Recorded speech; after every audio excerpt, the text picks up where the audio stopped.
ఉచిత IVF IUI consultation, ఉచిత ultrasound scan. 49 అంటే సంతానం, 49 అంటే సంతోషం. నమస్తే, welcome to mic TV morning show. ముందుగా అంతర్జాతీయ మహిళా దినోత్సవ శుభాకాంక్షలు, మహాశివరాత్రి శుభాకాంక్షలు మైక్ టీవీ ప్రేక్షకులకు. ఇవాళ తెలుగు దినపత్రికల్లో వచ్చిన ప్రధానమైన వార్తలు ఏమిటో చూద్దాం. ఆంధ్రజ్యోతిలో ప్రధానమైన వార్తగా 13న షెడ్యూల్ లోక్సభ ఎన్నికలపై రాష్ట్ర ప్రభుత్వానికి సంకేతాలు, అధికారులు అప్రమత్తం, క్రియాశీలకంగా కలెక్టర్లు పనులను త్వరగా పూర్తి చేయండి, కింది స్థాయి సిబ్బందికి ఆదేశాలు జారీ, రెవెన్యూ సిబ్బందికి 8, 9, 10 తేదీల్లో సెలవులు రద్దు, రాజకీయ కాకషురు, పార్టీలు పారా హుషార్, ప్రారంభోత్సవాలతో సీఎం రేవంత్ బిజీ. ఇది ఇందులో ఉన్న వార్త. ఇది 2019లో షెడ్యూల్ మార్చి 10న వెలువడింది. అదే నెల 18న నోటిఫికేషన్ ఇచ్చారు. ఏప్రిల్ 11వ తేదీన పోలింగ్ జరిగింది. ఈ దశలోని తెలంగాణలో లోక్సభ, ఏపీలో లోక్సభ, అసెంబ్లీ స్థానాలకు పోలింగ్ జరిగింది. ఈసారి షెడ్యూల్ 13న వస్తుందని కొన్ని రోజుల కింద ప్రచారం జరిగింది. ఇప్పుడు దానిని బలపరిచేలా వార్తలు వస్తున్నాయి. ఈ ఊహాగానాల రీత్యా రాష్ట్రంలో రాజకీయ కాక రాజుకున్నది. ప్రధానమంత్రి సభలు, రేవంత్ సభలు, బీఆర్ఎస్ వాళ్ళు సభలు జరుగుతున్నాయి. ఇవన్నీ లోక్సభ ఎన్నికల షెడ్యూల్ 13న వస్తున్నది అన్నదానికి ఉదాహరణ చెప్తూ ఒక కథనాన్ని ఆంధ్రజ్యోతి మొదటి పేజీలో ఇచ్చింది. ఇక కేంద్ర ప్రభుత్వ ఉద్యోగులకు DA 50% చేరనున్న కరువు భత్యం జనవరి నుంచి వర్తింపు అనే వార్త ఉన్నది. 49 లక్షల మంది ఉద్యోగులు, 67 లక్షల మంది పెన్షనర్లకు మేలు అనేది వార్త. ఇక ఆ అధికారం గవర్నర్కు లేదు. దాసోద్ శ్రవణ్ కుర్రా నామినేషన్ల తిరస్కరణ చెల్లదు, పునఃపరిశీలనకు పంపే అధికారమే ఉంది. గవర్నర్ కోటా ఎమ్మెల్సీల కేసులో హైకోర్టు తీర్పు, కోదండ అలీ నియామక గెజెట్ కూడా కొట్టివేత, రాజ్యాంగబద్ధ నిర్ణయం తీసుకోవాలని సూచన అనే వార్త మొదటి పేజీలో ఇచ్చింది ఆంధ్రజ్యోతి. వారిది సంఘర్షణ, మాది సహకారం. అధికారంలోకి రాగానే కేంద్రానికి భూములు ఇచ్చాం, ప్రతిగా కేంద్రం ఎలివేటెడ్ కారిడార్కు అనుమతి ఇచ్చింది, ఇతర పథకాల కోసం ప్రధాని మోదీకి విజ్ఞప్తి చేశామనే వార్త కూడా మొదటి పేజీలో ఉన్నది. ఎంపీ సీట్లు ఎక్కువ ఇవ్వండి, అసెంబ్లీలో గెలవడం మీకు ముఖ్యమే కదా, చంద్రబాబుకు అమిత్ షా, నడ్డా ప్రతిపాదన అనే వార్త కూడా మొదటి పేజీలో ఉన్నది. ఇక అల్లుడితో సహా కాంగ్రెస్లోకి మల్లారెడ్డి, సీఎం సలహాదారు నరేందర్ రెడ్డితో 3 గంటల చర్చలు, 1,00,000 మందితో కాంగ్రెస్ పార్టీలో చేరతానని ఆఫర్, అల్లుడి కాలేజీలో కూల్చివేతలు ఆపించాలని వేడుకోలు, అందులో తాను తలదూర్చలేనన్న వేం నరేందర్ రెడ్డి. ఈ కథనం ఆంధ్రజ్యోతి మొదటి పేజీలో ఇచ్చింది. దీనికి సంబంధించింది. ఇక సాక్షి దినపత్రికలో ఎప్పటిలాగానే 5-6 వార్తలు ఇయర్ ప్యానెల్ వచ్చింది. ఇందులో నేడు మహిళా దినోత్సవం, జోగిని వ్యవస్థపై పోరాటం చేస్తూ మహిళల భద్రతలో ఎవరెక్కడ, తల్లిదండ్రులకు తల్లిలా నిలిచి ఎలక్ట్రీషియన్గా పనిచేస్తూ డిజిటల్ దారి ఇస్తే డెవలప్మెంట్ అని ఒక కథనాన్ని మొదటి పేజీలో ఇచ్చింది.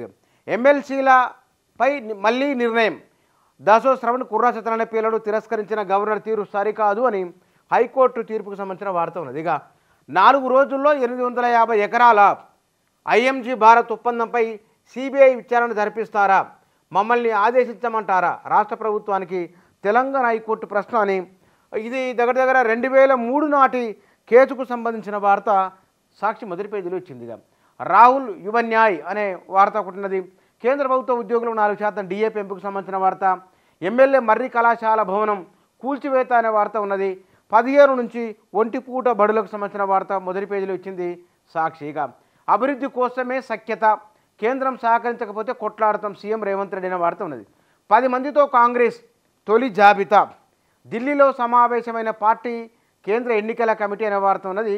నీకే నల్లగొండ ఖమ్మం మానవ బాంబుల ముప్పు అని KTR వ్యాఖ్యలకు సంబంధించిన వార్త కూడా మొదటి పేజీలో ఇచ్చింది సాక్షి. ఇక ఈనాడులో మంత్రిమండలి నిర్ణయానికి గవర్నర్ కట్టుబడి ఉండాల్సిందే, దాసోద్ శ్రవణ్ సత్యనారాయణ పేర్ల సిఫార్సు తిరస్కరణ చెల్లదు అని వార్త ఉన్నది. ఇక్కడ హైకోర్టు చేసిన వ్యాఖ్య కూడా ఉన్నది.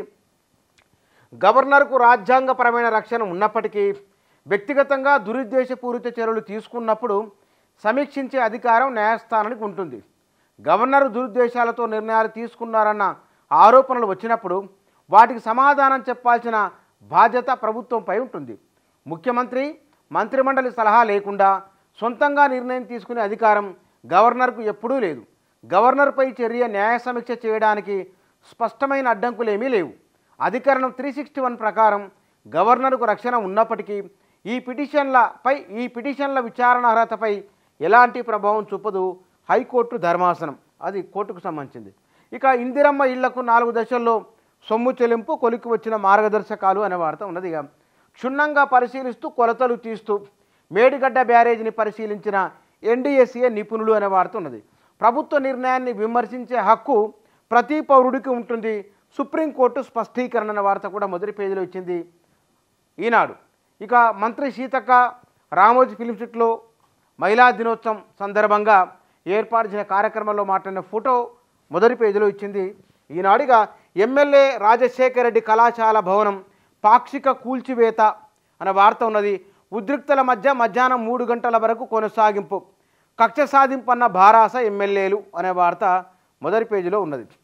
గత సర్కారు వైఖరితో ప్రజలకు నష్టం, అప్పటి నేతలు రక్షణ శాఖతో సవ్యంగా వ్యవహరించలేదు, నేను సీఎం అయ్యాక కేంద్రంతో మాట్లాడి మంత్రులను ఒప్పించా, ఎలివేటెడ్ కారిడార్ శంకుస్థాపన సభలో సీఎం రేవంత్ రెడ్డి అనే వార్త మొదటి పేజీలో ఇచ్చింది ఈనాడు పత్రిక.